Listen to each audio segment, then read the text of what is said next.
Biochemical basis of diabetic complication பார்க்க போகிறோம். டயபெட்டிஸில் இப்போ காம்ப்ளிகேஷன்ஸில் மொத்தம் 3 பார்க்க போகிறோம். ஒன்று வந்து அக்யூட் காம்ப்ளிகேஷன், இன்னொன்று கிரானிக் காம்ப்ளிகேஷன், இன்னொன்று மைக்ரோவாஸ்குலர் டேமேஜ், இன்னொன்று மேக்ரோவாஸ்குலர் டேமேஜ். ஓகேங்களா? ஃபர்ஸ்ட் அக்யூரேட்டில் மொத்தம் 2 பார்க்க போகிறோம். ஒன்று டயபெட்டிக் கீட்டோசிடோசிஸ், இன்னொன்று hyperosmolar hyperglycemic state. அதே மாதிரி கிரானிக்ல என்ன பண்ண போகிறோம்னா polyol pathway, oxidative stress, AGE formation. ஓகேங்களா? அப்புறம் மைக்ரோவாஸ்குலரில் வந்து டயபெட்டிக் நெப்ரோபதி, நியூரோபதி, ரெட்டினோபதி. அப்புறம் மைக்ரோவாஸ்குலரில் பார்த்தோம்னா டிஸ்லிபிடிமியா, அத்திரோஸ்க்ளீரோசிஸ். ஃபர்ஸ்ட் அக்யூட் பார்க்கலாம். அக்யூட்ல டயபெட்டிக் கீட்டோசிடோசிஸ் மோஸ்ட் காமன் வந்து டைப் 1 டயபெட்டிஸ் மெலிட்டஸ். இதுல என்ன இருக்குதுன்னா டைப் 1ல இன்சுலின் இருக்காது, டைப் 2ல இன்சுலின் ரெசிஸ்டன்ட்டா இருக்கும் டயபெட்டிஸ் மெலிட்டஸ்ல. இப்போ வந்து டயபெட்டிஸ்ல டைப் 1 பார்க்கலாம். இதுல பாத்தீங்கன்னா டயபெட்டிஸ் கீட்டோசிடோசிஸ் எப்படி வருதுன்னு, இதுல வந்து நார்மலா பிளட்ல வந்து குளுக்கோஸ் இருக்கும், ஆனா எந்த ஒரு செல்லுக்குள்ளாரையும் அதெல்லாம் போக முடியாது.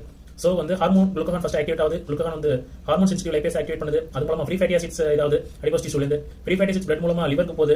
லிவர்ல போயிட்டு அசிட்டில் கோயை ப்ரொடியூஸ் பண்ணுது. அப்புறம் அசிட்டில் கோயை அப்புறம் ஆக்சலாசிட்டேட் வந்து குளுக்கோனியோஜெனிசிஸ் பாத்வேக்குள்ள என்டர் ஆகுது. அதனால டிசிஎஸ் சைக்கிள் ஸ்லோ ஆகுது. கீட்டோன்ஸ் ப்ரொடியூஸ் ஆகுது.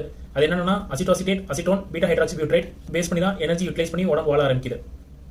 அதுக்கப்புறம் பார்த்தீங்கன்னா second hyperosmolar hyperglycemic state.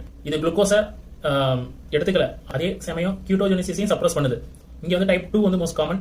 அப்புறம் இங்க ஹைப்பர் கிளைசிமியா வந்து மேசிவ் ஆஸ்மோட்டிக் டயூரோசிஸ் மூலமா அதிகமாக வாட்டர் லாஸ் ஆகுது, டீஹைட்ரேஷன் ஆகுது, ஹைப்பர் ஆஸ்மோலார் மூலமா கன்ஃபியூஷன் ஆகுது, அப்புறம் கோமாக்கு போயிடுறாங்க. இப்போ அக்யூட் முடிச்சிச்சு. அடுத்து போறது கிரானிக். கிரானிக்ல என்ன நடக்குதுன்னு பார்க்கலாம். கிரானிக்ல ஃபர்ஸ்ட் பாலியால் சொல்லியிருந்தோம். குளுக்கோஸ் வந்து சார்பிட்டாலா மாறிடுது. சார்பிட்டாலால ஈஸியா டிரான்ஸ்போர்ட் பண்ண முடியாது. குளுக்கோஸ் சார்பிட்டாலா மாறுறது அல்டோஸ் ரெடக்டேஸ். ஓகேங்களா? இப்போ வந்து சார்பிட்டாலால போக முடியல, அதனால சார்பிட்டால் அக்குமுலேட் ஆகுது, செல்குலர் வாட்டர் என்டர் ஆகுது, செல் டேமேஜ் ஆகுது.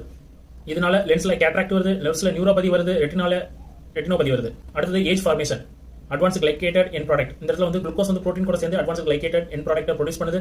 இந்த என் ப்ராடக்ட் வந்து பிளட் வெசலை டேமேஜ் பண்ணுது, அதனால ஆர்கன் டேமேஜ் ஆகுது. இந்த பிளட் வெசலை டேமேஜ் பண்ணதுக்கு அப்புறம் கொலாஜன் கிராஸ் லிங்கேஜ் வருது, பேஸ்மெண்ட் மெம்பரேன் திக்னஸ் ஆகுது, அதுக்கப்புறம் ரெடியூஸ்டு எலாசிட்டி வந்து ரெடியூஸ் ஆயிருது, அப்புறம் மைக்ரோவாஸ்குலர் டிசீஸ் வருது. இது மூலமா இதோட எக்ஸாம்பிள் பார்த்தோம்னா ஹீமோகுளோபின் வந்து குளுக்கோஸ் கூட சேர்றது HbA1c. அடுத்தது ஆக்சிடேட்டிவ் ஸ்ட்ரெஸ். ஹைப்பர் கிளைசிமியா வந்து ரியாக்டிவ் ஆக்சிஜன் ஸ்பீசிஸை ப்ரொடியூஸ் பண்ணுது, அதனால ஃப்ரீ ரெடிகல்ஸ் வருது. ஃப்ரீ ரெடிகல்ஸ் டிஎன்ஏ டேமேஜ் பண்ணுது, டிஎன்ஏ டேமேஜ், அதுக்கப்புறம் ப்ரோட்டீன் டேமேஜ், லிபிட் டேமேஜ், அப்புறம் இன்ஃப்ளமேஷன் ஆயிருது.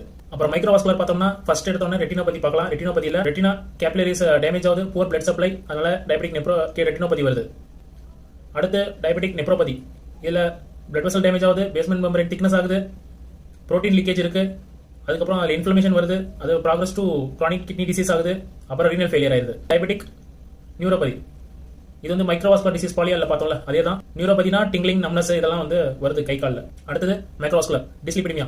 இதுல ஃப்ரீ ஃபேட்டி ஆசிட்ஸ் அதிகமாகிறதுனால VLDL, LDL, HDL கம்மியாகுது, மீதி ரெண்டும் அதிகமாகுது. அப்புறம் அத்திரோஸ்க்ளீரோசிஸ்ல பிளேக் ஃபார்மேஷன் ஆகுது, கொரோனரி ஆர்டரி டிசீஸ் வருது, அப்புறம் ஸ்ட்ரோக் வருது, அப்புறம் பெரிஃபெரல் வாஸ்குலர் டிசீஸும் வருது. ஹைப்பர் கிளைசிமியாங்கிறதுனால சீரியாக்டிவ் புரோட்டீன் அதிகமாகுது, அது அதிகமாகிறதுனால இன்ஃப்ளமேஷன் வருது, பிளேக் growth இருக்கு, அதனால வாஸ்குலர் டேமேஜும் நடக்குது.